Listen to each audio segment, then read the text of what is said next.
नमस्कार, मैं विजय कुमार पुनिया तिरंगा चैनल से आपका हमारे चैनल पर स्वागत है।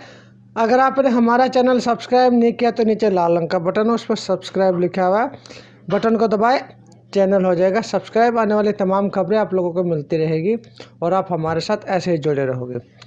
अगर आपके पास कोई खबर है तो आप हमें खबर भी दे सकते हैं, हम आपकी खबर को चैनल में चलाएँगे और जन जन तक पहुँचाएँगे।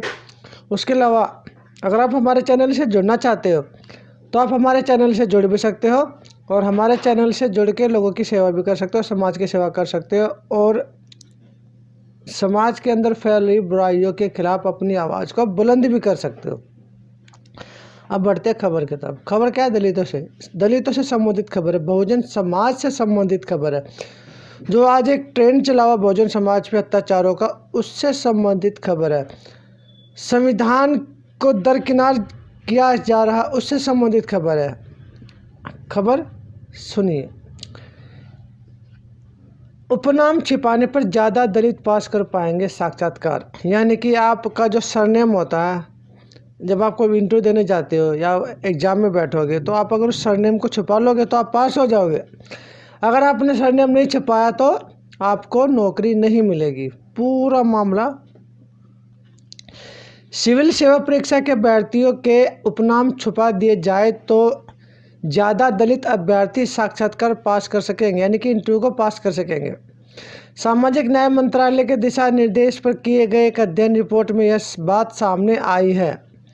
दलित Indian Chamber of Commerce and Industries ने सिविल सेवा में दलितों की भागीदारी बढ़ाने को लेकर यह अध्ययन रिपोर्ट तैयार की है। रिपोर्ट के शोध विभाग से जुड़े PSN मूर्ति ने हिंदुस्तान को बताया कि रिपोर्ट को अंतिम रूप दिया जा रहा है और जल्द ही इसे सरकार के साथ राष्ट्रीय अनुसूचित आयोग को भी सौंपा जाएगा। यह अध्ययन बताता है कि साक्षात्कार के वक्त दलित अभ्यर्थियों के उपनाम के कारण उन्हें भेदभाव का सामना करना पड़ता है। भारत में 90% उपनाम ऐसे जिनसे व्यक्ति की जाति और धर्म उजागर हो जाते हैं। ये मामला संज्ञान में आया है और आपको मैंने बताया। और क्या है? दलित अभ्यर्थी से पूर्वाग्रह। रिपोर्ट के मुताबिक सिविल सेवा के साक्षात्कार में विशेषज्ञ पूर्वाग्रह ग्रस्त रहते हैं। दलित लिखित परीक्षा पास कर लेते हैं पर साक्षात्कार में उनकी संभावनाएं कम हो जाती है। लिखित परीक्षा में नाम गोपनीय रहता है पर साक्षात्कार में यह पता चल जाता है। PSN मूर्ति के मुताबिक केंद्र सरकार के 89 सचिवों में मात्र एक दलित है। यानी केंद्र सरकार के अंदर जो 89 जो सेक्रेटरी के पद पर बैठे उसमें से सिर्फ एक शेड्यूल कास्ट है। IAS व IFS के लिए चुनने वाली परीक्षाओं के आंकड़े बताते हैं कि 11 लाख में से सिर्फ 180 दलित पास हो पाए हैं। ये 0.01% सफलता का पैमाना जो बेहद ही कम है। और हमारे बहुजन समाज के लोग, दलित समाज के लोग इन बातों को दरकिनार करते हैं, ना ही इन बातों को ध्यान रखते हैं, क्योंकि उनको क्या होता है, भाई उनका काम हो गया तो उनको कोई मतलब नहीं है। पढ़ाई लिखाई करते हैं बाबा साहब के संविधान के हिसाब से, लेकिन जब नौकरी पे बैठ जाते हैं तो बाबा साहब को भूल जाते हैं। बाबा साहब से इनको कोई मतलब नहीं होता, ना ही बाबा साहब की विचारधारा को आगे बढ़ाते हैं। यहाँ तक कि वो ये भी कहने से बताते हैं कि हमने आरक्षण की वजह से नौकरी प्राप्त की है, बाबा साहब के संविधान की वजह से हमने पढ़ाई की है। वो इस चीज़ को भी भूल जाते हैं और गुणगान करेंगे मनुवाद का, गुणगान करेंगे ब्राह्मणवाद का। अगर एग्जाम में पास होते हैं, नौकरी लग जाती है तो मिठाई का डब्बा लेंगे, कहाँ जाएंगे? भगवान को चढ़ाने के लिए। जबकि संविधान को ने अधिकार दिया, बाबा साहब ने अधिकार दिया, पूजा करेंगे भगवान की। बड़ी शर्म आती है उन लोगों के ऊपर जो ये हालात बने हुए हैं हमारे देश के दलितों के, लेकिन उनकी अभी तक आँख नहीं खुली है, उनको कोई मतलब नहीं है, वो सिर्फ अपने स्वार्थ के लिए जी रहे हैं।